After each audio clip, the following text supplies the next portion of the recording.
What's going on, guys? This is Rob, and a lot of you guys have requested that I make a video on Astral Regulator Thanos, specifically like a Beyond Omega level video. And honestly, I didn't know I didn't know what version of Thanos that was, because if I'm being honest with you guys, I have not really followed Jim Starlin's Infinity Saga after the events of like Infinity Crusade, right? Like I finished that and I was kind of like, okay, cool, I'm kind of done. And that was basically it. I know he's written a lot, right? Like Infinity Siblings and Infinity Revelation and infinity relativity and all that. I know he's done all that, and we'll go back and cover those things because some of those stories are cool, others are not, but I think it'd be kind of cool to just sort of have the whole Infinity series on my channel. So we'll probably cover like Relativity or Revelations or something like that after this. But, you know, I sat down and I was like, okay, what in the heck is Astral Regulator Thanos? And I looked it up and I was like, okay, so like I have to cover this story because this story is kind of nuts, right? Now, here's the funny thing about it. As I understand it, this is what the Thanos win story was originally intended to be by Jim Starlin, right? He was the one who wanted to write it. That when Donny Cates wrote that story, Jim Starlin wanted to be the one to create it because Jim Starlin was the one that did so much with the character of Thanos. And so the result of this is that, as we know, Thanos Wins was a story that was written, you know, by Donny Cates. And so eventually Marvel ended up releasing this. And if I'm being honest with you guys, there's good things about this story and things that I wasn't really huge on, but there was the same thing with Thanos Wins, right? There were things that I loved about it, things that I wasn't too big on it. I think if both of these stories were combined, it would be amazing. It would be absolutely ridiculously good because of all the things that go down here, right? But the way that this kicks off is we initially pick up with Thanos meeting with Adam Warlock. Now, this comes hot off the heels of Infinity Gauntlet, is really where this little segment of this story comes from, in the sense that those of you guys who followed my series on Infinity Gauntlet and Infinity War, and if you didn't, you'll find both those down in the description. Infinity Gauntlet, of course, as most of you guys know, is a story where Thanos discovered and then started using the Infinity Gauntlet and seized control of the universe, and then ultimately lost it to Nebula. And Infinity War, or really the aftermath, kind of a segue between the two, so it was more of a, I guess like a prelude. It was part of Warlock and the Infinity Watch going into Infinity War itself. The Living Tribunal basically decreed that Adam Warlock had to disperse the stones, right? That the stones would no longer work in unison, the gauntlet itself wouldn't work anymore, and Warlock had to basically find people who were capable of wielding the stones but not using them in order to keep them protected, right? In order to make sure that nobody could reassemble them together again, which seemed like a moot point because even if they were assembled, nobody could use them. But people could still use the individual stones, hence the reason for the Infinity Watch. And so during that time,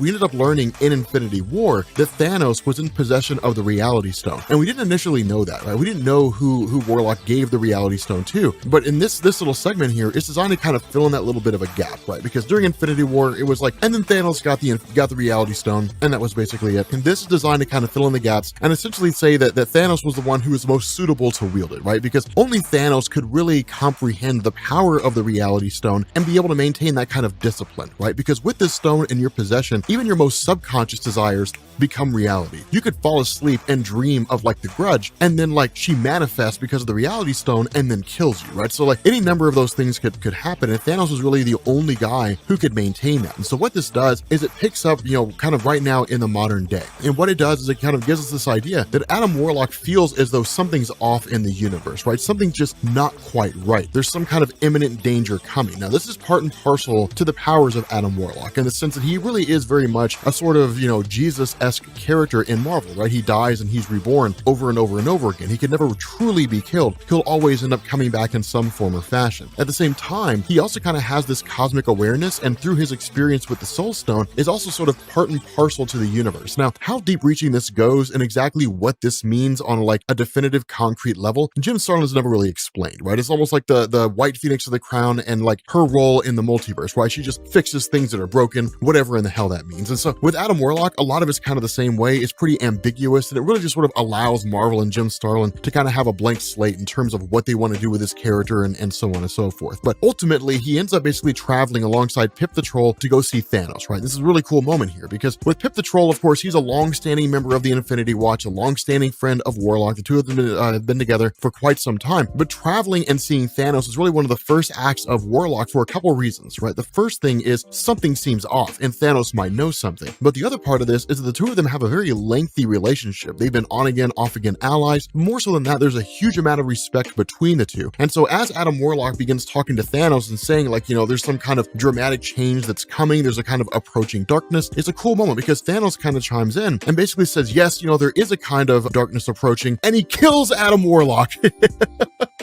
He's like, I am that darkness. And right off the bat, Thanos destroys Adam Warlock. Like literally incinerates his entire body. Pip the Troll teleports the hell out. He's like, man, this is wild. Peace. And like bails. And then Thanos is just like, take the body and dispose of it. Done. And so like from there, you pick up on the planet Chandelar 2 weeks later. Chandelar, of course, being the home of the Shi'ar Empire. With Adam Warlock basically re-emerging after this 2-week period, then the question is, what in the heck is going on, right? Like, why did Thanos kill me? Now, Adam Warlock doesn't immediately suspect that Thanos is of some kind of like terrible, horrible, nefarious plot. He believes he's doing some pretty shady stuff, but he really wants to get more to the bottom of things and to figure out what's happening. The problem with this is that once Pip the Troll locates Thanos and then teleports him and Adam Warlock to it, Adam Warlock gets blown up by a missile.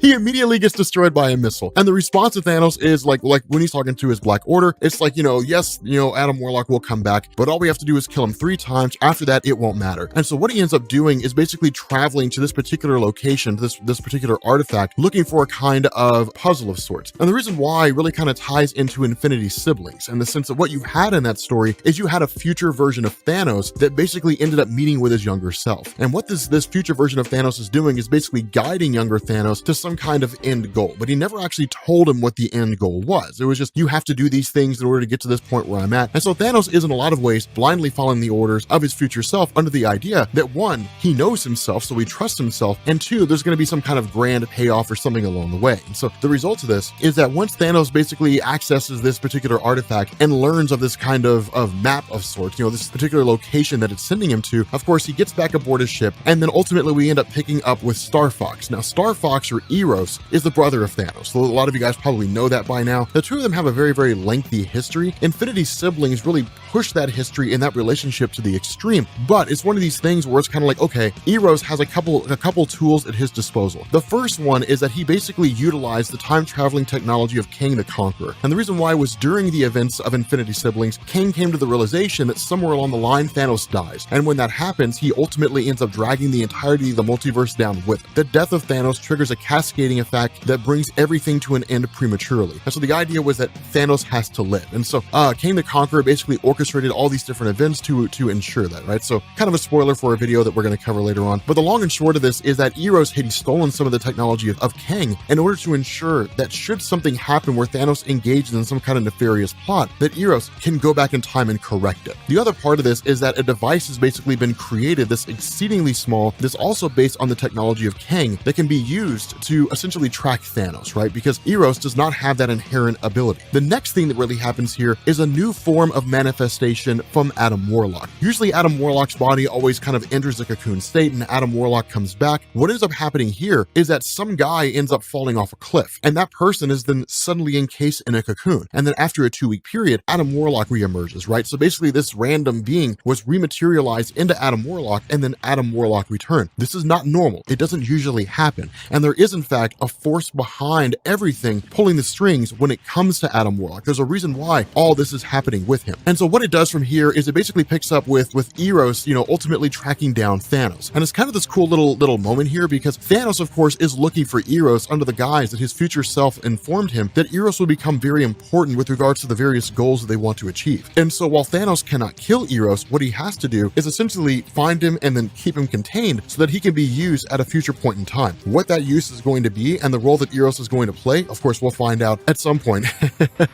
We'll end up finding out in this story. But, from there, of course, Eros communicating with Isaac, of course, being the computer of Titan, the one that basically kind of governs the whole society and so on, ends up using this tracking device, puts it on Thanos, and then makes himself intangible. Now, the way it is that Eros does this is by manipulating time. And it's a little bit of a weird thing when it comes to the notion of phasing in and out of reality. Technically speaking, the way this works is that Marvel kind of seems to adopt this mentality of like things travel in like 1-second chunks, right? So like if you were 1 second ahead of me, I wouldn't be able to see you. But if you're a fraction of a second ahead of me, then it means that like you're kind of this intangible being that I cannot truly see, but you kind of exist in that same moment. Because that fraction of time is so astronomically small, right? So I don't know if that really makes any sense, but it's one of those weird things, right? Like imagine the time it takes for you to turn your head around, and that's really what this is equivalent to, right? Like it takes you, if you were to snap your head back, it would take you maybe like 1.5 1.5 seconds to do. But like in that 1.5 second period, you've also got exceedingly shorter amounts of time, fractions of a second. And what Marvel's doing here, really what Jim Starlin's doing here, is introducing this idea that Eros' ability to manipulate time is such that it's not putting him seconds ahead of Thanos, it's putting him fractions of a second ahead of Thanos, which means he's essentially in the same moment that Thanos is in, but because he's kind of out of phase, meaning he's fractions of a second ahead, Thanos cannot really see him, right? It's one of these weird things, right? Like, how can you interact with something that doesn't know you're there when you're technically not there? It's weird and it's really finicky. I understand if you're totally baffled and totally confused. It's just one of those plot points that Marvel creates in order to achieve a certain goal. And so what ends up happening here is, of course, Adam Warlock and Pip end up tracking down Thanos, and once they arrive, Thanos has already left the area, but then of course they end up arriving and meeting with Eros. And this is a very welcome ally given the history between these characters, the fact that Eros has consistently worked to thwart the schemes of Thanos, right? So they're allies in that regard. And bringing to bear this information that Eros has put a tracking device on Thanos in order to locate him, and he also has the ability to manipulate time, is a cool little thing because it means it's basically they're out if they choose or have the opportunity to use it. The other part of this is that as they're talking, Adam Warlock gets hit with a missile again. It just comes out of nowhere and just hits him. And then Adam Warlock is, of course, destroyed, right? That's the end of that. Now, Pip the Troll ends up teleporting away, but basically it's one of these things where Pip and Eros have this conversation of, hey, like we have our chance to basically combine our information and to figure out what this bigger picture is, right? It's kind of like the Illuminati effect, that using their information that they become greater than the sum of their parts. And so from there, you end up seeing Thanos more or less being teleported away and encountering his future self. Now, this future version of Thanos is amazing looking, right? Like he looks like eternity with the face of Mistress Death. Like, I don't know, it's kind of wild, like having him look this way. It looks kind of crazy, but he looks like a cosmic entity. And so the question is, how did Thanos achieve this level of power? And the way in which he gets to that point is actually pretty solid, because what this does is it basically leads to Thanos and his future self having this conversation. Now, his future self is, again, pretty ambiguous here. Again, it's that conversation. Eros is going to be important. You can't kill him. You have to capture him. You have to hold on to him, so on and so forth. But you also have a tracking device on you, right? So like, make sure you get rid of that so Eros cannot find you, that kind of a thing. Ultimately, because Eros is aligned with Pip, and because Pip has the ability to track Thanos no matter where he is, doesn't really matter at all. But what we end up having here is basically future Thanos and what passes for present day Thanos concluding their conversation, and then you end up having Eros and Pip the Troll, of course, teleport to Thanos' location. And when they get there, this planet, the planet Zelchia, I think is what it is, the last time Eros was here during the events of Infinity Siblings, the place was a very lush and welcome environment, right? It was beautiful. It was like a giant rainforest, very tropical and gorgeous. Something seems to have happened here that laid waste to the entire location. And so when the question is like, have you teleported us to the wrong place? The response is no. Like, this entire place has basically been totally annihilated or totally destroyed. And what you have here is that this location has been transformed into the realm of Mistress Death. That's what this is now, right? It's the realm of death, which is really kind of weird because Mistress Death does not occupy a physical plane. She doesn't really exist on any one particular physical planet, right? You can't get on a spaceship and fly to the realm of Mistress Death. She exists as an other dimensional entity. She literally exists in the afterlife, right? So I mean, I guess you could get on a ship and fly to the afterlife. If the ship explodes or like flies into a star and you die, then sure, you can get to the afterlife, but you can't physically go there. I mean, I guess you can if you can manipulate dimensional barriers like Doctor Strange or somebody like that, or like Thanos. But what it does is it switches back over to Thanos and him basically just sort of sitting in space. And where Corvus Glaive and the Outriders don't really know why he's there, they don't really know what's going on, like what they're waiting for, Thanos' response is, I've been informed that at this point there's going to be an object or a device passing through here, and my job is to take it. And so it's kind of like, okay, like we'll see how this goes, which is kind of wild. And ultimately it ends up being a comet that flies through there. Now Thanos, of course, ends up traveling to the comet by himself, and this is an interesting thing because it's not just any regular comet. The more important thing to come out of this is that Thanos states whatever this object is, and he basically says its power of a magnitude exceeding that of the Infinity Gems, right? So whatever this object is, it's way beyond the power of the Infinity Stones, which really, of course, interests Thanos because he's always been on a quest to attain absolute power. The problem with this is that the device hidden inside, or the object hidden inside this comet, is not something that can just be arbitrarily attained, right? I mean, it's not like, it was created and then just dropped off on Earth somewhere and like it's just been sitting in a convenience store. It can't be one of those things where just anybody can get their hands on it. That there's all kinds of power protecting it, like this kind of cosmic energy source. And so Thanos, of course, starts ripping it apart, starts pulling it away, and in the process, he himself begins undergoing undergoing disintegration. His body starts breaking down. The power is really more than his physical form can handle, which really speaks volumes to how much power we're talking about here, because the kind of energy that's needed to physically damage Thanos is astronomical. Really what happens here is once he breaks through to the core of this comet and he secures this object for himself, then what it appears to be is this kind of orb of sorts. Now we'll find out exactly what this is and what it's able to do, but from there, Thanos, when he kind of muses and asks the question, like, I'm not really even sure what this is for myself. Of course, his future version just kind of seems to appear to Thanos and it says, it's both a promise and a mystery. Take this thing and use it, and I promise all your questions will be answered. And so what it does is it leads to Thanos showing up to the realm of Mistress Death. And of course, as soon as he arrives here, Thanos is told, you cannot be here. And that's the way it usually is, right? Thanos has been banned from the realm of Mistress Death for quite some time, right? He's not really welcome here. And the thing about him showing up is he's really kind of musing and saying, like, for all the people who tell me that I cannot come here, which of you is going to stop me, right? How many times have I come in here and Mistress Death says I can't be here, and then she sends some force after me and then I totally destroy it? Who's going to stop me? Are you guys going to stop me? And Thanos, of course, annihilates all the henchmen and the various people that are there to prevent him from staying in the realm of Mistress Death. They're all completely destroyed. And then Thanos begins speaking directly to Death herself and says, how many times have you spurned my advances? How many times have I made my affections known to you and you've rejected me? How many times has that happened? Well, nevertheless, if I cannot possess, then I shall become. And using this object, Thanos transfers the energy into Mistress Death, pulls her into himself, eradicates Mistress Death entirely, and Thanos himself becomes the new Death.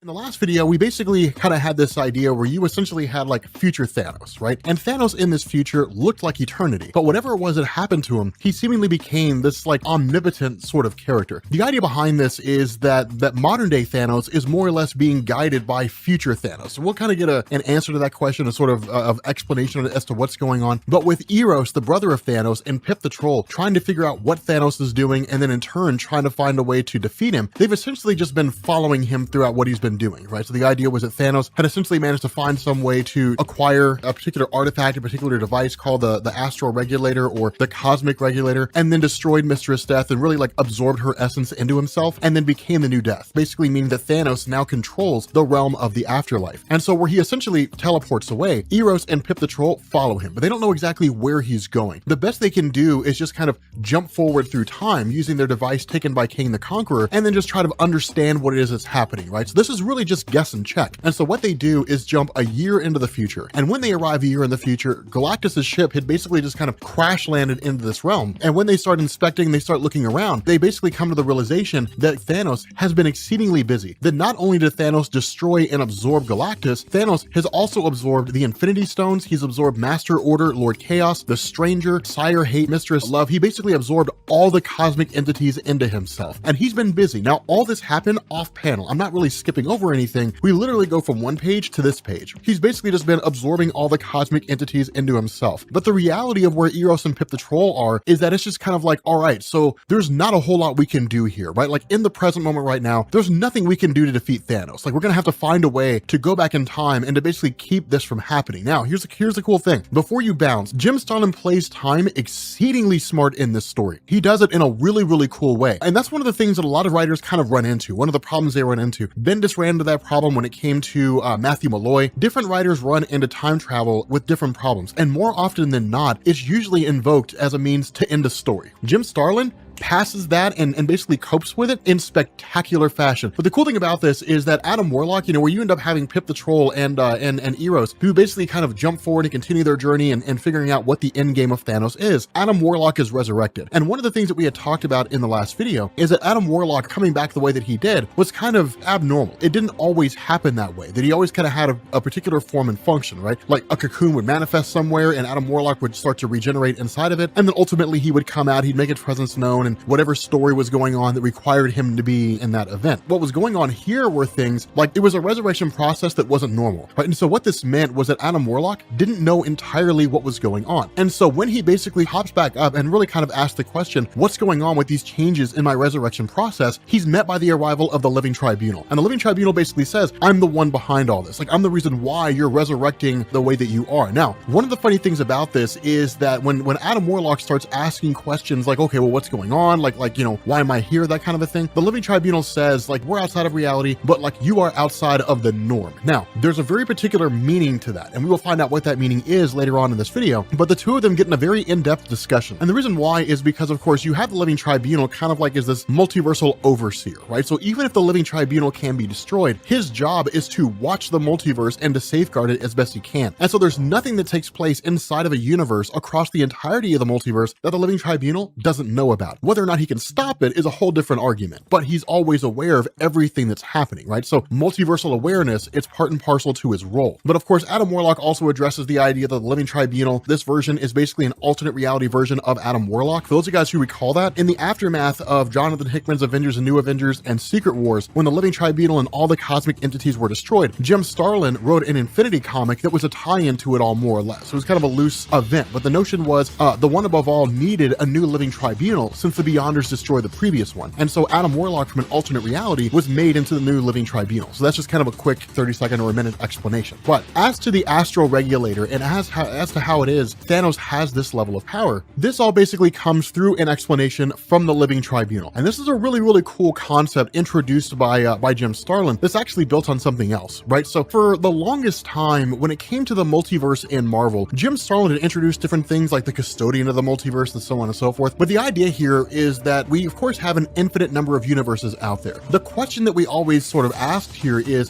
what keeps one universe from crossing over into another? What Jim Starlin gives us here is the Astral Regulator. And what he says is that in every single universe that exists out there, there is an Astral Regulator, right? Every universe exists for every possibility. But the Living Tribunal chimes in and says the Astral Regulators are basically there to ensure that no universe crosses over into another. This is, in fact, Jim Starlin's adaptation of DC's Source Wall. That's more or less what this is, right? The idea that the Source Wall, that every universe has its own Source Wall, then the multiverse has its own Source Wall. And these are literal barriers around universes and around the multiverse that are designed to prevent universes from crossing over into other universes and multiverses from crossing over into other multiverses. Jim Starlin is essentially taking that idea and rolling it over and basically saying the Astral Regulator is designed for the purpose of ensuring that no universe crosses over into another, but it's a very complex network, right? And so essentially Thanos taking it has kind of destabilized things. And again, we'll talk more about that here in a little bit, but what the Living Tribunal tells Adam Warlock is Thanos is working towards the notion of not conquering the universe as we saw him do in Infinity Gauntlet. It's not like that, where he's getting the Infinity Stones, slapping them on a glove, and then basically replacing eternity. Thanos is going for something much, much grander. Thanos is trying to become the entirety of reality. And that's why future Thanos looks the way he does. He looks like eternity because that future version of Thanos seemingly has achieved that level of power. He is all that is. He's all in existence. And so the result of this is you basically have the Tribunal tasking Adam Warlock with the idea of being the person that's going to essentially find a way to defeat Thanos. Now, in truth, a lot of people could probably undertake this role, but Jim Starlin chose Adam Warlock because the entirety of the Infinity line of stories, going from Infinity Gauntlet all the way up to this story and really Infinity ending, ties into the idea that there's just something unique and special about Thanos and Adam Warlock. Now, again, Adam Warlock outside the norm, we'll kind of cover that here in a little bit, but they are indeed wholly unique characters. They are indeed characters where, for the most part, yes, they exist in different realities, but they stand away from everybody else, right? They stand separate from everybody else insofar as how they compare to like all the Doctor Stranges and all the Cyclopses and all the Captain Americas and all the Spider-Mans and all the Wolverines and Phoenix Forces and so on and so forth. And so what this does is it basically leads to this idea that Adam Warlock has to do something in order to defeat Thanos. And so he's kind of tasked by the Tribunal since he's really the only one that can seemingly pull this off. Now, picking back up with Eros and Pip the Troll, they kind of do this jumping around the universe, right? They end up jumping into the future a little bit further and they hop, skip, and around the universe. They go by Earth, they go by all these different places, the space station or the celestial head of Nowhere, the planet of Mord, the planet of Spartax, the Brood World, a Skrull outpost, Rigel, all these different places, they've all been destroyed by Thanos, right? Like all life has been totally eradicated by Thanos, like even down to the microscopic level, nothing exists there anymore. And so what this does is it picks up with the Living Tribunal meeting with the one above all. Now, we never get to see this in Marvel Comics. We never really see what happens when the Living Tribunal meets with the one above all. That usually never, ever happens. And in fact, as far as I'm aware, this is the first time in Marvel Comics we've actually gotten to see the two of them converse in this capacity. Usually it's the Living Tribunal saying something like, I represent a power that's beyond everything or whatever it is. You know, he's just super OP,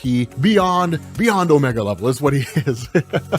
But the one above all basically tells the Living Tribunal what's going on in this one universe threatens all of creation, right? right? It threatens all things in existence. What's happened here is threatening everything. Now, one of the cool things that goes on is the one above all's face shifts. He changes from one race to another, to another, to another. And so it's kind of a cool thing to kind of see this melding and switching and changing, that the one above all is not a finite construct, right? Like, he's just kind of this representation of everything that exists out there. And what the one above all says is this astral regulator is designed to regulate the entirety of the multiverse, that it's not as small beings as the living tribunal thought it was, right? The living tribunal looked at this and said, okay, so basically Thanos taking the astral regulator creates a cosmic imbalance, and my job is to enforce that. And because he's kind of outside the norm and he has a level of power and so on and so forth, Adam Warlock, you go take care of it. What the one above all says is, no, you fail to grasp the complexity of this. Now, this is super important because it hits at this idea that despite all of his vaunted power, the living tribunal is not an immutable, all-knowing force, right? Like, he's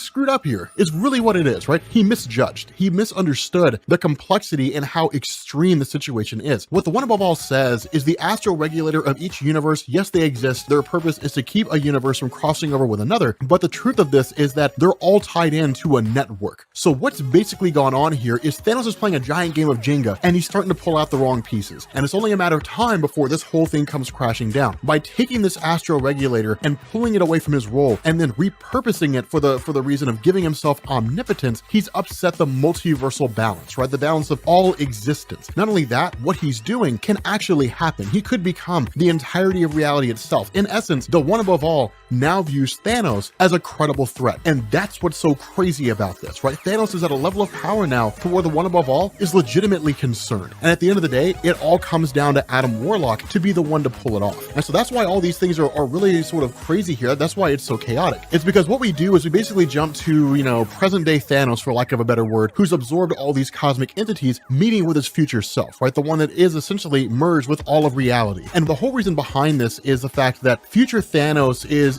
fearful of the fact that somebody will figure out what he's doing and basically stop his younger self. And that's the cool thing here, right? This is Jim Starlin playing it smart with reality. That we would look at this and we would say, okay, so if present day Thanos is talking to his future self and his future self becomes connected to all of reality, he becomes everything in existence, presumably, you know, transcending the one above all and the living tribunal and all that, then like, why would he concern himself with like making sure his younger self gets there? And the reason why is because anybody could screw it up at any point in time. It's one thing to achieve that role, but the reality of what Thanos has learned with regards to the multiverse is the fact that there's an infinite number of realities out there and anything can happen. Somebody can pop up, they can be at the right place at the right time. And so it's essentially guiding himself, right? Making sure that like the things that could get in his way don't get in his way, right? That just because he ended up in this future, you know, and became this being doesn't mean that it's guaranteed, right? Like if, for example, he was supposed to kill Adam Warlock at a particular point in time and he didn't, everything gets thrown off. And any number of things can cause that to happen, right? Any number of things can get in there. And so what you do is you pick up basically with Eros and with Pip the Troll kind of coming to this conclusion. It's sort of a red herring here, the way Jim Starlin plays it, because it's like, okay, so like they're going to go back in time, they're going to kill Thanos when he's a baby and basically stop the future. Okay, so like this is like, and there are some writers out there who would say, and this is how we end the story, guys. Thanks for watching, you know? Jim Starlin does this, and before Eros can pull it off, Adam Warlock pops up and says, if you do that, nothing will happen. It's not going to work, because what's going to happen here is things are going to be worse. And this is really Jim Starlin tying into everything he's done with regards to Adam Warlock and Thanos and the entire Infinity series, right? The relationship between the two. And when Jim Starlin was writing the old Adam Warlock comics, the relationship between Adam Warlock and Thanos was that Thanos had actually come to the aid of Adam Warlock in helping Adam defeat his own future evil counterpart, the Magus. You know, Magus's attempt to basically gain the Infinity Gauntlet for himself during the events of Infinity War, Thanos being part of Warlock in the Infinity Watch and basically having the Reality Stone and then giving a false stone to the Magus is what led to Magus's defeat at the end of the whole thing, right? He had an Infinity Gauntlet, but he wasn't all powerful because he didn't have all the Infinity Stones. What Adam says here is that if Eros kills Thanos as a baby, then it means at each one of those pivotal moments throughout the entirety of the universe, when Thanos helps him defeat the Magus, when Thanos gives the Magus a false Reality Stone, when each one of those things takes place, that it won't happen. And the future that's going to come out of that is going to be a future where the maggots will dominate all of reality and put the kind of things that Thanos did during Infinity Gauntlet and Infinity War and Infinity Crusade and the Infinity siblings and all that kind of stuff. It'll put all of that to shame. And so of course Eros basically backs off his actions and destroying Thanos as a baby, and they essentially teleport back to the modern day, or 2018 at the time this is being done, to the base of where Eros is operating at. And when the question is, what do we do here? You know, if this plan of killing Thanos as a baby is not going to work, then what plan do you have? And Adam Warlock says this, and he kills Eros. Pip the Troll begins to freak out, but the response of Adam Warlock is, according to the Living Tribunal, this is the only thing that's going to work. And so what we do is we basically jump back to the future with Thanos, who's essentially absorbed all these various cosmic entities. And this, you know, we'll call him like primitive Thanos, more or less, in comparison to his like ultra powerful future counterpart. But primitive Thanos is met by the arrival of Eternity. And he was told by his future version, Eternity and Infinity are really a couple of the last stops that you have before this entire thing is taken care of, right? Before it's all done. And so what this does is it leads to a conflict between the two. Now, the cool thing about this, and I love how Jim Starlin plays on this, Thanos, this is not his first time up to bat. He's done this dance, he's played this game. He understands the significance of Eternity and Infinity, the power that they wield, but Thanos is not concerned about either of them, because the power he possesses in the form of the Astral Regulator is way beyond the power of Infinity and Eternity. And so where they show up here and they basically start using their various abilities to try to destroy Thanos, we jump back to Eros. And Eros, of course, having been killed in the modern day, ends up traveling to the realm of Mistress Death, because at the time that he died, Thanos had not killed and absorbed Mistress Death yet. And so what it meant is that basically being there, Mistress Death is aware of the plot that Thanos has and his attempt to like basically show up on her doorstep and kill her at some future point in time, which kind of makes sense. Being a cosmic entity that understands the notions of like life and death and things like that, it makes sense that she would be aware of that. And so with that being the case, she believes Eros is there as a spy. And so in order to resolve the situation, she banishes Eros from her realm. That action right there is what saves all things in existence. Like that action right there is why Eros is so important, and that's why Adam Warlock killed him, is because that one thing is going to essentially be this saving grace, or at least I assume it is, right? And so transitioning back to Thanos facing off against Eternity and Infinity, the reality is they're really more pomp and circumstance here than anything else. They're blowing a bunch of hot air. That for all their talk of like, you're going to fall, we're going to destroy you, all that kind of stuff, it's really just more pride than anything else. In the face of the Astral Regulator and the power that it represents, in the face of all these vaunted abilities that he has, Infinity and Eternity fall. And it's kind of crazy because the conflict between the two of them basically spans like all things in existence, right? It expands all of time and space across the universe itself, all time across the universe, like everything across the entirety of the universe is felt by them, from the universe's very beginnings all the way to its very end, the point at which it dies. Like this is what we're talking about here. This is the kind of level of power that we're discussing, because that's what these characters represent. Infinity represents time and Eternity represents space. And so to fight them is to fight all of time and space. And so that's why these conflicts between these beings literally have shockwaves across the entirety of the universe's history and the space the universe occupies. It's like being able to witness an explosion all at the same time, right? So like there's like an atomic bomb that goes off, or some kind of explosion, doesn't matter what it is, but like you see it, and then a person from 500 years ago sees the exact same explosion, and a person in 1,000 years sees the exact same explosion. Some kind of an event across all time and space. I know it's super meta, and I know it seems kind of crazy and a little mind-bending, but that's what we're talking about when we're talking about cosmic entities. But regardless of how hard they fight, and regardless of what tricks they pull up their sleeve, in the sense of Infinity manipulating time and trying to like age Thanos and try to destroy Thanos, and the collapse of his physical form and all that kind of stuff, none of it works. And the two of them are absorbed into themselves. And when that happens, Thanos is confronted with the Living Tribunal. And the Living Tribunal basically appears here and says, this cannot be allowed to stand. This amount of power that you have, what you've done, it's created an incredible imbalance in the universe itself. More so than that, you threaten the entirety of the multiverse. There's nothing to negotiate here. There's nothing for us to talk about. You, Thanos, are going to have to fall. And so what we do is we jump back to Eros. And so Eros resurrecting, basically coming back from the dead, having been banished from Mistress Death, this is what the Living Tribunal was referring to by being outside the norm. That Adam Warlock can never die. Adam Warlock will live forever. He will always resurrect. No matter how you kill him, no matter what means it is that his physical body is destroyed, somebody somewhere will be walking and like they'll die, they'll just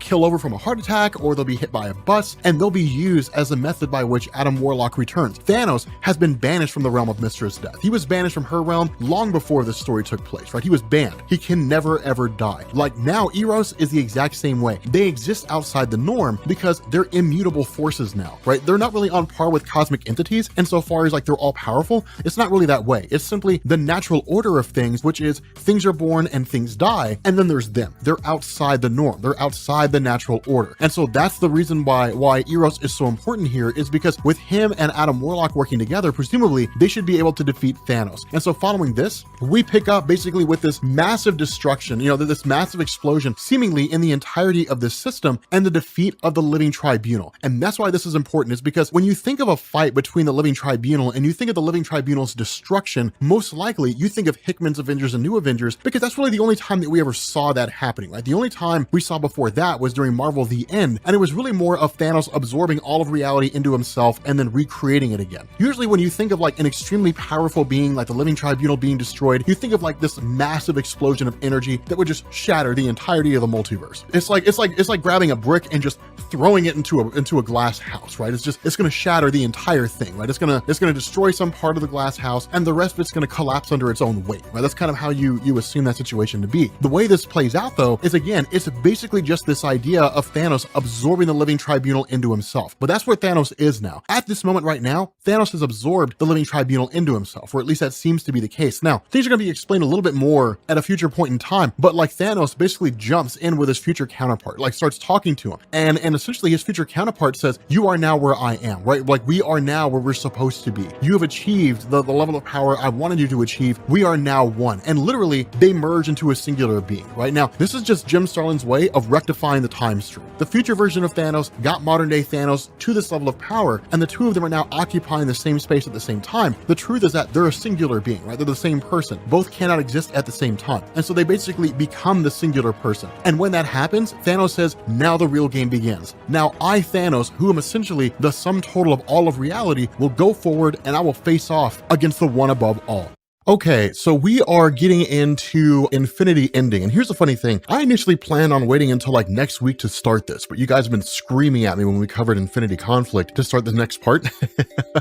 So I was like, okay, I mean, I don't really see a reason not to, but there's a couple things that I do want to explain here, because there was a little bit of uncertainty that I noticed in the comment section. Some of you guys seemed a little unsure. And so the way this has played out so far is we essentially had like two versions of Thanos, right? We had present day Thanos, and then we had future Thanos. And the future Thanos had somehow found a way to essentially absorb all these various cosmic entities, right? Everybody from localized and smaller cosmic entities like Mistress Death or Eternity or Infinity, all the way up to like the Living Tribunal. And so initially the question was, why is he working with his younger self? And the idea was that he was guiding present day Thanos through a series of steps to ensure his own survival, right? To ensure that he would become the person he became, with regards to future Thanos. And so the result of this is that from there, the question was, okay, then if there's something standing in his path, then why doesn't he stop that? And this really came into play with the death of Eros and the nature of Adam Warlock, in the sense that, as we talked about in the last video, Adam Warlock is essentially immortal. He'll always come back, right? No matter how he dies and no matter how much time passes, he'll always return. This basically placed Adam Warlock outside of the norm because he does not abide by the normal rules of life and death. When Eros was killed by Adam Warlock had hoped that Mistress Death would banish Eros from her realm for whatever reason, either because she understood Adam Warlock's goal in killing him, or because she believed that Eros was going to be working alongside Thanos to basically usurp her role. Whatever the reason was, we knew that it was because she was afraid that Eros was working alongside Thanos. She banished Eros from her realm, and that in turn landed Eros outside the norm, because he now no longer abides by the normal rules of life and death. He's essentially immortal. He can never really die. And so having said this, what it did is it led up to this massive battle. And that was actually kind of a little bit of a portion that seems a little murky here. We essentially had a scenario where Thanos had absorbed the Living Tribunal into himself. What makes this kind of crazy is that as this comic picks up, we've got the one above all, and then you've got the Living Tribunal there, right? So I don't know if this is some kind of an error or if I misinterpreted it, however it was that happened, but literally in the preface of the book, like as you open it up, and one of the last things it says is like, present day Thanos has killed the last embodiment, the Living Tribunal itself, and merged with his despotic future self, right? So like he absorbed the Living Tribunal. So the question is, how is the Living Tribunal here? That's really kind of how this is. Now, at the end of the day, it doesn't really matter, because when this happens, the one above all basically tells Thanos to stop, right? To stop his actions and to in turn to go back to his normal role. And Thanos says no. Now, the question that a lot of people have here, and that I noticed, was a lot of people were asking, if the one above all is this nigh omnipotent, indestructible, and immutable force inside the entirety of the Marvel multiverse, then why doesn't it just will Thanos out of existence, right? There's nothing the one above all cannot do. And the reason why is because Jim Starlin is basically altering the form and function of the one above all. in stories from years past, right? Old Fantastic Four stories, old sensational Spider-Man stories, the role of the One Above All was essentially kind of a prime mover in the sense that like he created the first universe. We saw that in Al Ewing's Ultimates, and then the first universe basically fractured when the Aspirants and the Celestials went to war, and then those fractured pieces created the first multiverse, and by whatever manner and whatever means, those different universes came to an end and then were reborn again. But the One Above All didn't really sit back and then like create the first multiverse, and then every time a universe dies, he creates a new one. He just sort of set things in motion, and they went through whatever path they went through. But regardless of his hands-on or lack thereof, his hands-on approach with the multiverse, the reality was there's nothing the One Above All cannot do. He represents the writers or the artists or Stan Lee or Jack Kirby, whichever depiction you want to go with depending on which comic you're reading at the time. Jim Starlin is basically modifying that, and what he says here is this idea that the One Above All is actually not really a slave to the structure of the multiverse, but he can't break its rules. That the One Above All basically created all things in existence, and there are certain safeguards there that not even the One Above All can get past, which really kind of defies his purpose, right? It's kind of like that old school quagmire, can God create an object that's too heavy for him to lift? That's really what this is, right? You know, kind of this idea of defying omnipotence. And so that's why it seems a little strange, because the One Above All should be able to just will Thanos out of existence, that it should just kind of end that way. But the result is that when you're invoking something like this, you can't, right? You can't on one hand bring in the One Above All and basically kind of create a scenario where Thanos faces off against him in any believable way if like the One Above All is this immutable and indestructible force that nothing can stop. And so what happens is over the span of the first 3 pages, the One Above All and I guess the Living Tribunal, you know, in this instance, face off against Thanos, and Thanos immediately absorbs them. And so essentially Thanos has now become the new One Above All. And that's the crazy thing about this, right? It happens like that in the blink of an eye. And it's a wild situation because you literally have Adam Warlock and you have Eros and you have Pip the Troll watching this whole thing go down. And when Thanos re-emerges, Thanos is now all things in existence. From that point going forward, they bail. Eros grabs Pip the Troll, he grabs Adam Warlock with the intention of teleporting away. Adam Warlock yanks his hand away, Eros and Pip the Troll are gone, and Adam Warlock remains behind. And talking to Thanos, you know, the new One Above All, we kind of get this explanation, right? The sort of explanation in terms of what he can do and so on and so forth. Now, what's also interesting is he points out this notion that because of the fact that Adam Warlock and Eros exist outside of the norm, that Thanos, while he can detect them, has to work hard to do it, right? They're not just easily perceptible to him. It's almost like trying to detect a dark gray amidst a black background, right? It's possible, you just really have to be looking for it. And so because of that, Adam Warlock 1 immediately picks up on that, and then 2, you end up having Thanos who basically pulls Adam Warlock into himself for the purpose of always being able to locate Adam Warlock, right? To kind of remove that aspect. And then from there, Thanos starts to muse. And this is normal for Jim Starlin. It's actually one of the things that always made his handling of Thanos so cool. The way he would write Thanos was really more of, he would see himself almost kind of like in a philosophical way, right? He would kind of muse about these things. He says, now I am linked to all there is, right? He's not actually, I mean, he is all there is, but he's linked into everything, right? Everything from the past and the present throughout every single universe that exists. And it's almost overwhelming, right? It's almost overwhelming for Thanos to sit down and say, all actualities, all realities that exist out there, every universe that exists in the entirety of the multiverse, I am all those things. This is a whole new level of power that's way beyond anything Thanos has ever had before. The closest he ever got to this was during Marvel The End, when he absorbed the multiverse into himself and then brought it back with death basically being permanent, meaning nobody could be resurrected again. It was kind of a criticism of Marvel in the sense that they always killed and brought back people, and to basically kind of remove that or try to make it in continuity. Marvel ultimately said no, because they like being able to kill people and then bring them back later. It makes for good clickbait storytelling. What it does show here is really kind of the role of the One Above All in terms of all the various forms that it exists in. And when it comes to the One Above All in Marvel, it's one of these things where like it's Marvel's version of the Presence from DC, and the Presence is like DC's version of the One Above All, right? And what I mean by that is what you have inside of the comic book landscape. You have a singular universe, then you have stuff like an oververse, or you have an underverse, so on and so forth. But the broad strokes here are that you have a singular universe, then you have a multiverse, and then you have what's called the omniverse. And the way this works is that a universe is a universe, right? It's just a singular universe that you occupy. The main Marvel universe, the Ultimate Universe, the Marvel Cinematic Universe.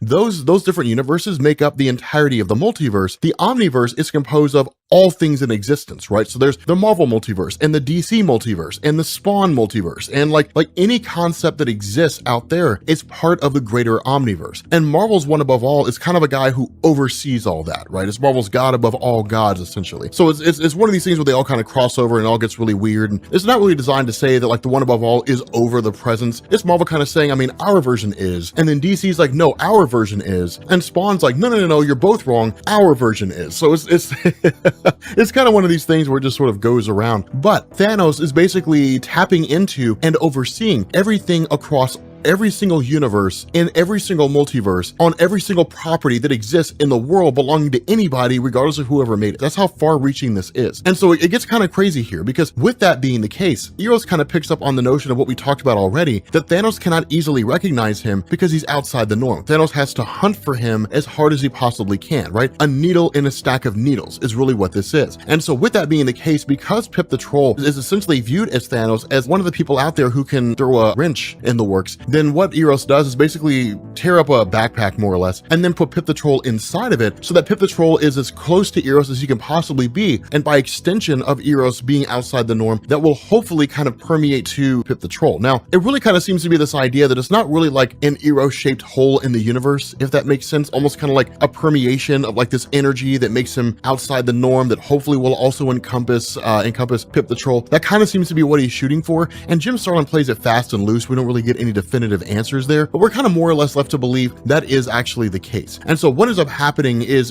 Eros and Pip the Troll basically say, okay, fine, then let's see what's going on. Let's see if we can find a way to defeat Thanos in the past or whatever it is, kind of throwing out these various MacGuffins here. And you end up having Eros and Pip the Troll show up on the ship of Thanos, which is currently occupied by Corvus Glaive and Proxima Midnight, but then they vanish, they disappear. And Eros figures out this is happening because what Thanos is doing is getting rid of anybody who knows his plan and who could potentially find a way to take him out. That's what's so cool about this, is Thanos is just kind of getting rid of people here and there. But this is the one thing to understand here, and this is awesome the way Jim Starlin does it. Thanos is handling his omnipotence and his power the way a mortal person would. Thanos is not handling his abilities the way the one above all would. And there's a huge distinction there, and we'll find out what that distinction is as we get through this video. But from there, you pick up with Adam Warlock, who basically emerges after having been ensnared by Thanos with Thanos' ability to see him, and essentially locates Kang the Conqueror. Now again, Kang the Conqueror was from a previous Infinity story, but it was by virtue of Kang the Conqueror that Eros managed to attain his time-traveling technology, as well as a few other things going on. But what this means is that using the ability of Kang to manipulate time, Adam Warlock seemingly has some bit of an out. And so from here, we jump to one of the most important parts of the story when we pick up with present-day Thanos. And present-day Thanos, his consciousness is basically inside the mind of future Thanos, right? Like this version of Thanos that merged with the one above all and all that kind of stuff, that's future Thanos who's done all that. Present-day Thanos is just kind of a consciousness that's along for the ride. And it's cool when he basically talks about this, right? He says things like, yes, I'm still here. Like, you know, I was basically press ganged into this situation. But what it shows is that their ideologies are not entirely linked. Present day Thanos is not fully on board with what future Thanos is doing, right? He knows his plan. He knows what he wants to achieve. But even for modern day Thanos, that seems pretty extreme. And that says something, right? Given whatever this future plan or whatever this plan of future Thanos is, if present day Thanos looks at that and says, yeah, man, like that's pretty crazy, man. Like that's pretty extreme. That means it's really got to be something, right? Because we're talking about a guy who got a hold of the Infinity Gauntlet and wiped out half the life in the universe just to impress a girl, right? So like it's kind of crazy, like it's kind of nuts, you know, in terms of this whole thing going. But what it also shows here, and really what he basically tells us, is that the amount of energy and the amount of focus necessary to be able to handle this much power, while it's within the abilities of future Thanos to contain these abilities, it's a whole nother thing to understand how to use them effectively. And so what this means is that future Thanos is still figuring out what it is that he can do. He hasn't fully been able to channel the totality of the one above all's power. Now, this is important because what it means is that it presents this idea that maybe even the one above all was limited by its own imagination, and that if Thanos can essentially break free of those limitations, then his power would transcend the previous one above all's power. The reality of this is that what future Thanos is doing is hunting around for Eros. It's the thing that's dominating his mind, and the reason why is because Eros will in some form or fashion dimension find a way to basically defeat future Thanos, right? Like Eros could find a way to defeat his brother. It's possibly only a matter of time before Thanos loses this power of the one above all. So again, it's super cool. It's a guy with the power of God who hasn't quite figured out how to use it all yet. And so from there, you basically pick up with Eros, who's like, okay, one, he asks Isaac, the sentient computer, right before it's destroyed by future Thanos, if he can figure out a way to calculate when the universe is going to end. And they're able to, he's able to basically draw, kind of create an algorithm, in the blink of an eye, like super advanced, otherworldly computers do, and then essentially calculate when the universe is going to end. And when Eros and Pip the Troll are teleported there, it's just a giant empty canvas. And then future Thanos simply says, let there be an end. In essence, Thanos destroys himself. The idea behind this, and this is what's really important here, the idea behind this is that Thanos,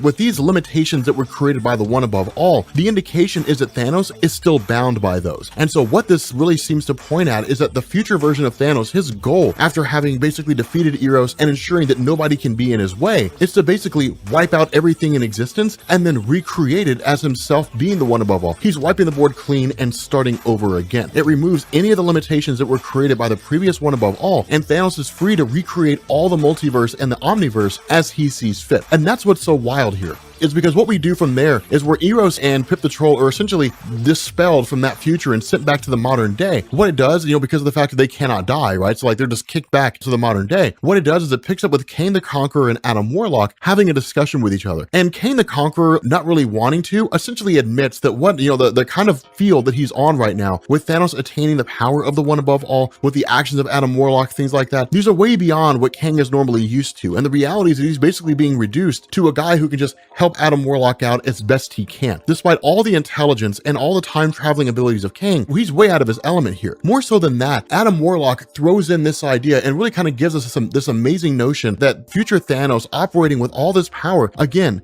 has not figured out how to use it, and in the time that he could be taking to figure out how to use it, instead, he's taking that time to focus on finding Eros. This makes him vulnerable. This is basically just a really, really, really powerful Thanos. And that's why we don't really have an instance where it's like, well, why doesn't he just go back to the very beginnings of time and stop Eros from being born? If Thanos went back in time and killed Eros at birth, then perhaps future Thanos never exists. It's really kind of bound by the rules of time, right? The rules of time travel, time manipulation, different things like that. And so what we end up doing is picking up with Adam Warlock, right? Adam Warlock basically trying to find a particular access point within the cosmos, basically an access point that will allow him to enter the psyche of future Thanos, right? Because he's undetectable, or at least it seemed to be that way. And then like entering the future psyche of Thanos, and then in turn, just kind of getting a better understanding of what's going on. Now, the reason why Adam Warlock is able to do this is not because he's undetectable. That's my mistake. He is, right? The reason why Adam Warlock can do this is because Adam Warlock is part and parcel to Thanos. And so Thanos won't really feel it as like an ant biting him or anything like that. He'll just kind of see it as the normal comings and goings of the multiverse and how things function and so on and so forth. And because his attention is off of Adam Warlock, because he believes that Adam Warlock is now a negated factor, right? He's not anything to really worry about. Instead, with him focusing on Eros, it leaves Adam Warlock open to invade the psyche of Thanos because he's just not paying attention. But before Adam Warlock can do that, he's suddenly met by the arrival of an unexpected character. Okay, so we are picking back up again with the Infinity ending, and we're ending the Infinity ending. I thought about titling that Infinity Ending.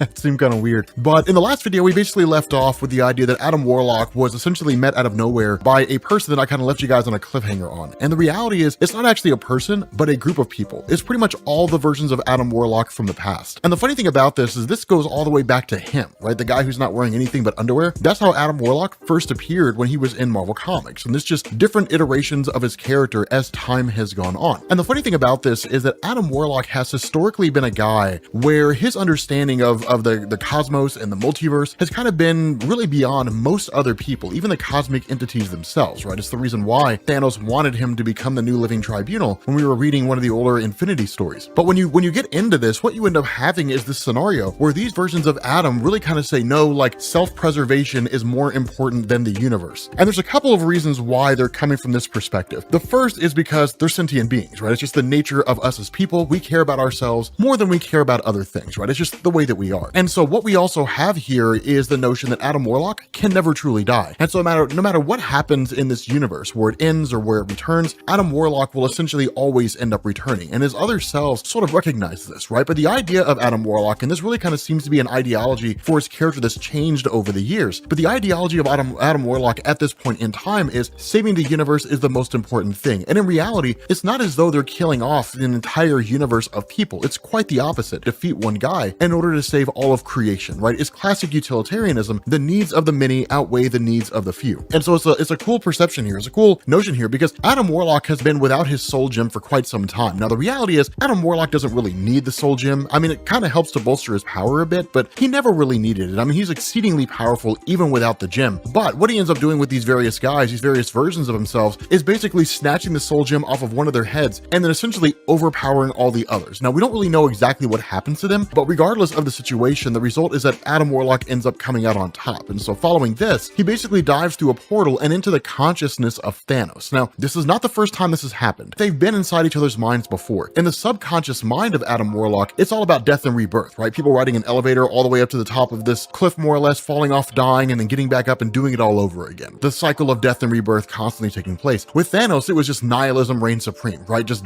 death and destruction. And so Adam kind of dives into the mind of the one above all Thanos that we're talking about now. And the funny thing about this is that each one of these places that he sees is now an entire universe unto itself. Adam Warlock is hopping from one universe to the next within the mind of one above all Thanos. But that's more or less what's going on here. One of the first memories he sees, or one of the first things he sees, is Thanos as a little kid who basically breaks a lamp. Now, the funny thing about this is we can look at this a couple different ways, right? We can look at this story as being out of continuity, or we can look at the story being in continuity. And the reason why is because Suisan's currently there. For those of you guys who read The Rise and Fall of Thanos, I think it was Ed Brubaker or Jason Aaron, one of those two who wrote it, we basically got the life and times of Thanos, right? All the events that led to him in encountering Mistress Death for the very first time, and then going forward and becoming the villain that we all know and love. In the early days, Suisan, and when I say early days, I mean like almost immediately after giving birth, Suisan tried to kill Thanos because she saw him as a bad omen and had a vision that his actions would lead to the downfall and the destructions of everybody on Titan, which it did. And so she tried to take him out, and ultimately she was thrown in a mental institution. And so if this story is in continuity, at the time that Thanos is this age, Suisan should be in a mental institution, but she's not. She's there. So that kind of leads us to believe that either it was Jim Starlin kind of trying to correct things and saying, no, this is how it should be, or it's not in continuity. But the other funny thing that kind of comes out of this is Eros and Pip the Troll. Now remember, these are two guys, and while they're not necessarily bungling buffoons, they certainly don't have any real kind of concrete plan, right? Their plan here to try to stop future Thanos from acquiring all this insane power, capturing his modern day self, and then going on to become the one above all. Their whole attempt to basically stop that is to convince Thanos that he's a good guy, that he's cool, and that like Eros loves him. And that's basically it, right? Like words don't win conflicts, more or less. And so because of that, we end up kind of jumping through these different moments in Thanos's life. And you kind of have Thanos when he's relatively young, when he's,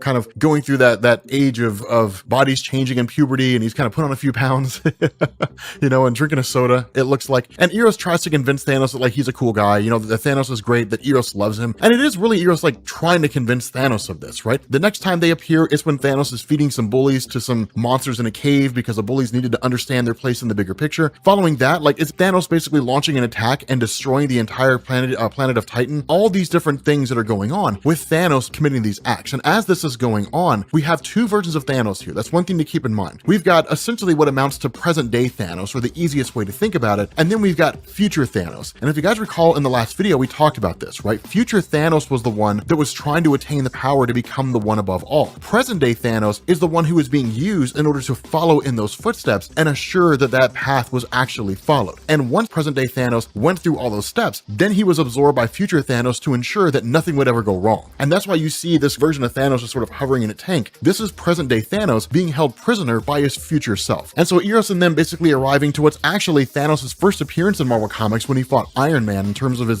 chronological appearances, we have them showing up in instances like during the events of Infinity Gauntlet, these really cool little moments here and there. And it's one of these things where present day Thanos kind of says, okay, like I can reach out basically psychically and I can communicate with them, right? I can talk to them through my past self, basically. And that's what you see playing out here, right? Like Eros and his guys will show up to a particular point in time and then Thanos will talk to them. And they basically kind of run over their plan, but they only get brief moments, right? They only get these really, really small moments. And the reason why this is kind of being held off, the reason why these moments are only ever so short is because because present day Thanos realizes that if they stop and they talk for too long, it'll create abnormalities in the time stream that his future version will become aware of and then start tracing them down and ultimately realizing what it is that Eros and Pip the Troll are trying to do. Now, at the end of the day, again, it doesn't really matter. They're not actually doing anything, but it is kind of a cool little effort, right? It's a cool attempt. One of the other funny things to come out of this is that because of all these paradoxes and all these shifts that Eros and Pip the Troll are making, they end up showing up at a future point in time, and we have the cosmic entities, but they're different. This right here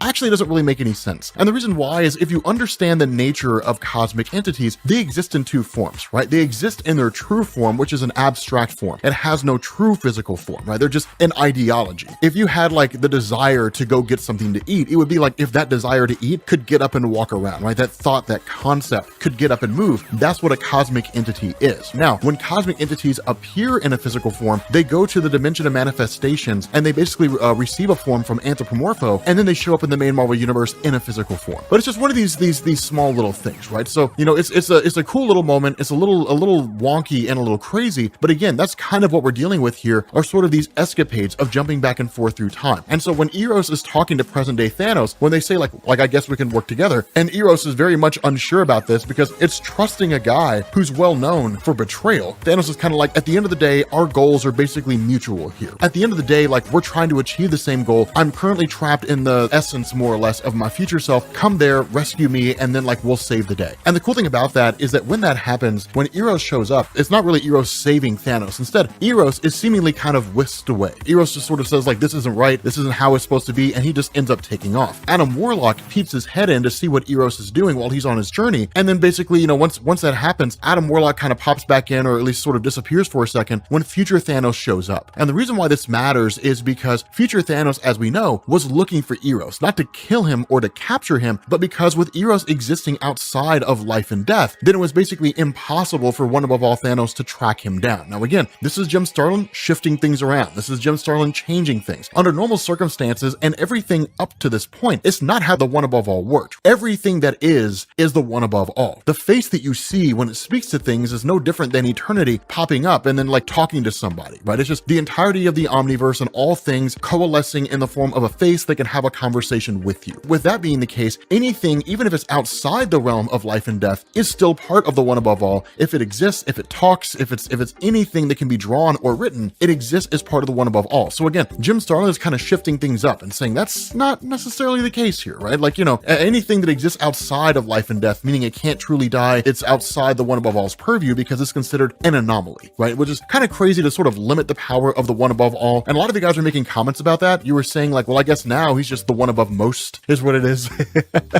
And you're not wrong, right? You're not entirely wrong. The one above pretty much most things, unless the plot calls for him to not be above things. Like, that's basically what it is, you know? And so it's kind of wild here. But with Eros having popped up and basically shown up in the essence of future Thanos to rescue present day Thanos, by default, he made himself part of future Thanos. Therefore, everything is now complete, right? Future Thanos has attained his goal of tracking down Eros and basically making Eros a part of himself, even if it was only because Eros just sort of walked into it, right? So it's essentially Thanos was trying to get Eros into a house and Eros just sort of wandered in there on his own. That's really kind of what this is, right? Now, when future Thanos basically leaves, Adam Warlock then pops up. And that's when present day Thanos is like, you have to free me from this prison. Where the response of Adam Warlock is, no, I'm not going to do that. You have to trust me here. You need to stay here. This is all part of my plan. Now, Thanos initially sort of questions it and isn't really sure, but the reality is that Adam Warlock is kind of a master planner. It's one of these things where when Adam Warlock comes up with a plan, it's not really to be questioned. The issue with this is we're talking about uncharted territory. It's one thing to create a plan, just have Thanos lose the Infinity Gauntlet because he gets carried away with himself and because Warlock understands Thanos' subconscious mind and how he thinks. It's another to form a plan against a seemingly nigh omnipotent being that cannot truly be destroyed by anybody here or really anything in existence, right? So, you know, like, I have a plan to defeat a being that cannot be defeated. That's kind of what that sort of comes down to. And it's a little wild there because what Adam Warlock ends up doing is basically watching all of this go down, right? The idea was, okay, let's let this play out and let's see what happens. It's a dangerous gambit because this could fail in the most spectacular sense, but future Thanos ends up doing what he intended to do. He ends up wiping away all of reality. Now, we didn't know what the motivation was before, but we currently do now. And the idea is that future Thanos looks around and is almost kind of agreeable in terms of what it is that he's doing and why he's doing it, right? At the end of the day, he kind of makes this argument between utilitarianism and deontological ethics, the intentions versus actions. Let's say, for example, that like you see a homeless man man and you give that homeless man $5, right? Your idea is to just give that guy $5 to help him along his way. But what if in reality, by giving him that $5, all you've done is make him a target for somebody else? Because he didn't earn that $5, he doesn't know how to keep it. And because he didn't know how to keep it, either he's swindled by somebody who dupes him out of it, or he's not physically capable of holding it on his own. Somebody beats him up and then takes it. Would he have died had you not given him that $5? That's the philosophical quandary that we're talking about here. And depending on what philosophical viewpoint you come from, whether you're at fault or not begins to shift. If we say the only thing that matters is intention, right? That's the only thing that really matters here is intention. Then at the end of the day, it's like, then your intention was to make that guy's life better. And that's where your responsibility stops, right? That's where it ends as far as you're concerned. You did what you thought was a good thing,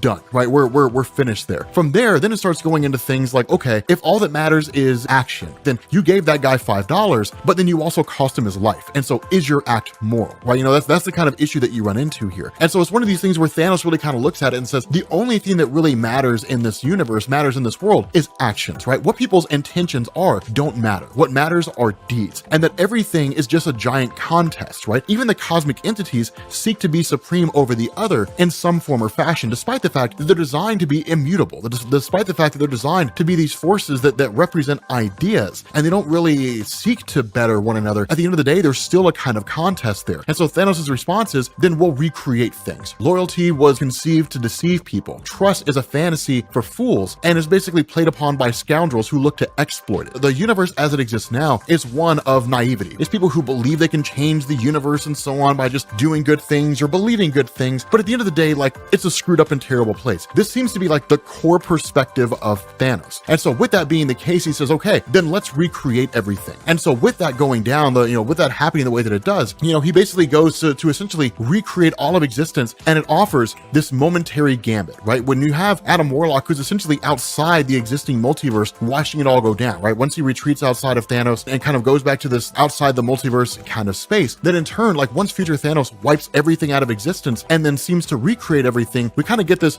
brief moment where present day Thanos basically says, okay, now's a chance to actually do something. I get this brief moment to basically take this action, and then basically Adam Warlock just kind of wakes up in the void without any real indication of where he is or where he's at. He's just kind of out in this total oblivion of absolute nothingness. And the indication is that he's totally outside of all recreated existence. The omniverse as it exists, he's way out there. To give you perspective, this is more or less just stories that have not been told yet. And so with him being out there, out in the void, out in the nothingness, there's no stars, no planets, no nothing, just infinite blackness. But he ends up getting this kind of lifeline that comes through a sort of portal where he's basically yanked forward by Kang the Conqueror. And that was the idea, was to really have Kang basically grab Eros and Pip the Troll to ensure they stayed alive. Adam Warlock didn't quite know what would happen to him, but the more important thing was to ensure that everything was saved. And the plan basically went as he expected, that in this moment of vulnerability, in this moment where future Thanos had basically dispersed his energy or attempted to disperse his energy, present day Thanos basically seized that power for himself. That after seizing all that power of the one above all from his future counterpart, because of the fact that present day Thanos never really agreed with his future counterpart, his future version ceased to exist just by virtue of destroying his essence more or less. And then present day Thanos used the power of the one above all to reset everything back to normal. And this is where the story totally falls short. And the reason why is because we don't see any of that happen. It's all explained to Adam Warlock by Kang the Conqueror, who watched it all go down, right? So Adam Warlock wasn't even really a part of it. He wasn't a part of seeing everything recreated and all that kind of stuff. Some will probably say, well, we didn't need to see that. Others will say something, Jim Starlin, higher plane of reasoning, who knows? But whatever the case is, it's basically one of these things where like we missed out on what could have been a really, really cool appearance of a story, or some exposition and some explanation there in terms of like why Thanos did what he did, in terms of like from his perspective, because we know why he did what he did and we get the exposition. It's just from some time traveling guy that makes stories overly complicated. And so it's like, okay, that's kind of weird. And so they kind of make a final stop. And Adam Warlock, of course, again, still in possession of the Soul Stone, presents the reality stone to Thanos. And the truth, and this is kind of the important thing here, the truth is that it's entirely possible that his future self could get carried away with power again and the entire process could repeat itself. But it's one of these things where Adam Warlock trusts Thanos, right? He trusts the character of Thanos to do what needs to be done. Not only that, it basically, we kind of have this sort of assumption that we have to make that if present day Thanos did take the power of the one above all from his future counterpart and then set everything back, that he may have just kind of walked the time stream to find out exactly what went wrong or where. He kind of lived through the time stream, so he knows the mistakes that he made. And we kind of have to assume that like if he did set everything back, he's aware of himself, right? He's aware of like what he would become or something like that. It's not clearly explained explained, it's not clearly defined, and I think that's kind of one of the issues here. It sort of leaves things pretty ambiguous, right? And it really feels like the ending of the story was wrapped up super fast, right? It was just wrapped up very, very quickly, and it sort of left a bit to be desired. But at the end of the day, things just kind of go back to the way they were before, right? Everything just sort of goes back to normal, and then you kind of have Adam Warlock, who's just sort of sitting there in a bar, you know, out in, or really in Starlin's bar is what they call it. Jim Starlin named a bar after himself, but he's just kind of sitting in a bar and just sort of chilling there, and people kind of have this concern that things are not necessarily going back for the better. But at the end of the day, we won't truly know. As far as I'm aware, this is the last of the Infinity stories that Jim Starlin's writing. Of course, I think Infinity Finale was also supposed to be the last one, and then it wasn't. But at the end of the day, this is really where it just kind of wraps up. So with that being said, guys, we're going to bring this video to an end. If you are new here to Comics Explained, make sure you guys hit the sub button to become part of the Rob Corps. If you guys enjoy this video, make sure you drop a like, and I will catch you all later. Peace.